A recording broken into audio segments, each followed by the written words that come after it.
dar un primer paso para alcanzar el bienestar emocional en tu vida. En el Centro de Psicología Clínica de Valencia queremos estar a tu lado y ofrecerte las herramientas que necesitas para conseguirlo.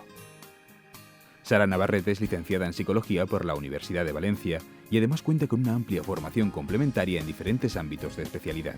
Quiero presentarte el Centro de Psicología Clínica de Valencia. Sé que es difícil pedir ayuda y decidir quién será el profesional que te va a ayudar.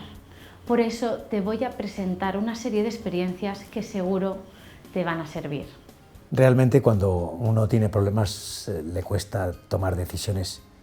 Yo tardé en tomarla, pero realmente ahora me encuentro satisfecho de haber tomado la decisión de visitar a un profesional.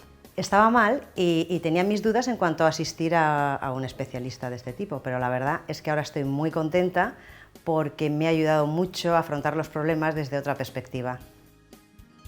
Atendemos a cada uno de los pacientes de una forma totalmente personalizada. En una primera visita realizamos un diagnóstico. Les hacemos partícipes para que comprendan lo que les sucede y por qué. Y finalmente planteamos la estrategia adecuada para solucionar el problema. El resultado es una importante evolución. Pues la verdad es que en todo momento he estado muy cómodo y me está siendo de gran ayuda. El objetivo de mi trabajo es alcanzar el bienestar de mis pacientes.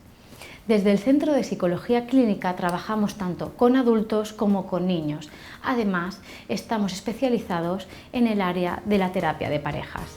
Ofrecemos la posibilidad de acceder a terapias individuales y colectivas e incluso a través de Internet mediante Skype. Además, contamos con diferentes espacios para atención infantil, adultos y psicología jurídica con la elaboración de informes periciales. En la especialidad de pareja, como en el resto, combinamos la extensa formación continua junto a la experiencia que nos aporta el trabajo del día a día, todo para que nuestros pacientes logren sus objetivos.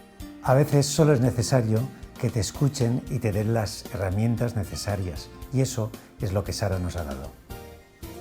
Si quiere conocernos mejor, puede hacerlo a través de nuestras redes sociales y de la web. Sara Navarrete, Centro de Psicología Clínica de Valencia.